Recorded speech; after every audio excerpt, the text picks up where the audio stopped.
Hello. Hello. Ram, बेटा राम, तुम्हारी माँ का देहांत हो गया बेटा। बहुत बुरी खबर। तू जल्दी आ जा बाबू। अभी आधा घंटा पहले हार्ट फेल हो गया। तू जल्दी आ बाबू। तुझे मालूम है ना, तेरी माँ ने देहदान का फॉर्म भरा हुआ है। बुर्ला मेडिकल कॉलेज में सारी व्यवस्था भी करनी है देहदान की। ठीक है बाबू, तू आ।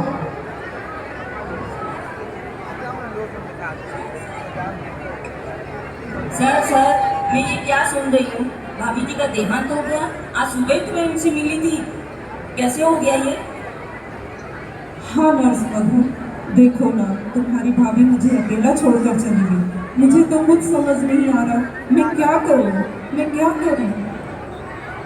सर आप चिंता मत करिए, हम लोग आपके साथ हैं। हम सब हाँ आपके डॉक्टर साथ साहब, हैं। हम सब आपके साथ हैं। हाँ डॉक्टर साहब, हम सब आपके साथ हैं। आप अब चिंता नहीं कीजिए। अब आप लोगों का ही सहारा है। डॉक्टर साहब, मैं ये क्या सुन रही हूँ? भाभी जी दुनिया से जा चुकी है।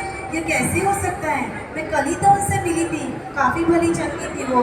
भाभी जी बहुत ही धार्मिक प्रवृत्ति की थी। और मैंने ये भी सुना है कि भाभी जी का देहदान करवा रहे हैं। हाँ डॉक्टर बबलू, आपने सही सुना। तुम्हारी भाभी जी बहुत धार्मिक प्रवृत्ति की थी, इसीलिए तो उन्होंने देहदान का निर्णय लिया, ताकि उनके जाने के बाद भी दूसरों का भला हो सके। इसीलिए इनका देहदान किया जा रहा है। डॉक्टर साहब, देह संस्कार नहीं देहदान, ये कैसे हो सकता है? मौसी, पहचाना मुझे? मैं इसी गांव की रहने वाली डॉक्टर बबली हूँ। आप आई थी ना भुवनेश्वर मुझसे अपना लीवर का इलाज कराने के लिए, और मैंने आपका लीवर का ऑपरेशन भी किया था। मौसी, जब अपने डॉक्टर की पढ़ाई करते हैं तो अपने को डेड बॉडी की ज़रूरत पड़ती है, और ये डेड बॉडी एक किताब का काम करती है। तो और इससे स्टूडेंट लोगों को काफ़ी जानकारी मिलती है। मौसी, डॉक्टर साहब ने बहुत ही अच्छा कार्य सोचा है भाभी जी का देहदान करने का। देहदान के बारे में आपने ये बहुत अच्छी बात बताई। डॉक्टर साहब, मैं आपसे यह जानना चाहती हूँ कि अगर हम इस देह को मेडिकल कॉलेज को दान कर देते हैं तो 12 दिन के जो संस्कार होते हैं वो कैसे संभव होंगे? बहुत अच्छा सवाल संगीता जी आपका। इसमें ऐसा किया जाता है, मृतक की देह तो मेडिकल में दान कर दी जाती है, किंतु अर्थी पर उसकी छड़ी, घड़ी, चश्मा या वो जो भी कोई चीज़ यूज़ करते हैं उसे रखकर एज इट इज दाह संस्कार का कार्य पूर्ण किया जाता है। तो इसे क्या ब्लड प्रेशर, शुगर और थायराइड वाले भी कर सकते हैं? हाँ, ये सब तो नॉर्मल बीमारी है। ब्लड शुगर, थायराइड वाले भी देहदान कर सकते हैं। तो डॉक्टर साहब, मैं लीवर पेशेंट हूँ, तो क्या मैं भी देहदान कर सकती हूँ? हाँ सुलोचना जी, पर लीवर पेशेंट में हेपेटाइटिस बी और सी की जांच करानी पड़ेगी। उसके बाद ही ये निर्णय लिया जाएगा कि देहदान हो सकता है या नहीं। तो डॉक्टर साहब, जैसे किसी को कैंसर हुआ है तो क्या वह भी अपना देहदान करवा सकते हैं? हाँ काजल जी, कैंसर पेशेंट में जिसको केमो लग रहा हो उसका देहदान नहीं किया जा सकता, पर जिसे केमो लगे 6 महीने बीत चुके हो उसका देहदान किया जा सकता है। जी डॉक्टर साहब। सर, एक्सीडेंट में मेरे दोस्त की एक मौत हो गई थी। वो देहदान का भी फॉर्म भरा था और उसका हो नहीं सका। क्यों? मधु, नर्स मधु, ऐसा है, जिसकी एक्सीडेंट में मृत्यु होती है उसका पोस्टमार्टम किया जाता है, और पोस्टमार्टम करने की वजह से बॉडी में इतने कट लग जाते हैं कि बॉडी को प्रिजर्व करने के लिए जो सोल्यूशन डाला जाता है वो कहीं ना कहीं से तरल पदार्थ के रूप में बाहर निकल जाता है, इसलिए उनका देहदान नहीं किया जा सकता।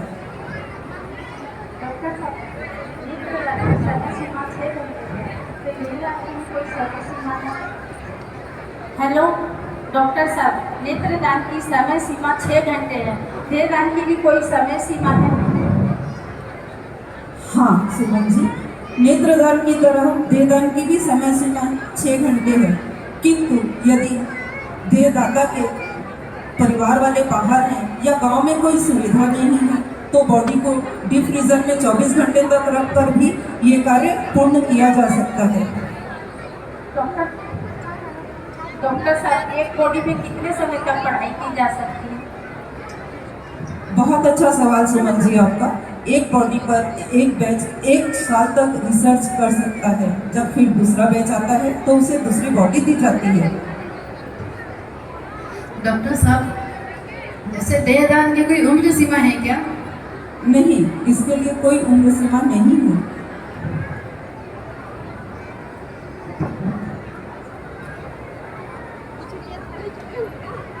डॉक्टर साहब, देहदान की प्रक्रिया का पूरा प्रोसीजर क्या है?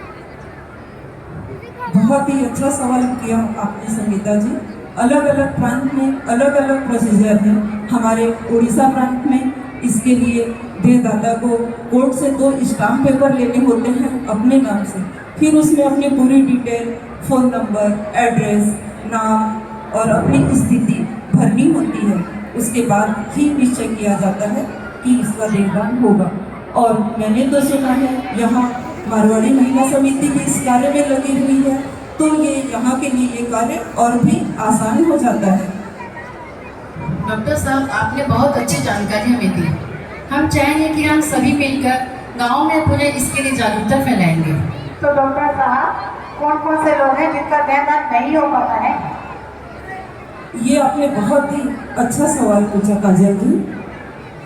जिसे हेपेटाइटिस बी, सी, जिसकी मृत्यु का कारण न पता हो, जिसकी एक्सीडेंटल मौत हुई हो पर पोस्टमार्टम हुआ हो, जिसे छूत के रोग हो, उनका देहदान नहीं किया जा सकता। ठीक है डॉक्टर साहब, आप चिंता मत कीजिए, हम सब आपके साथ हैं। मैं भी मेडिकल कॉलेज बुर्ला फ़ोन करती हूँ कि हम सब कोई भाभी जी की डेड बॉडी लेकर आ रहे हैं। देदान, देदान, देदान,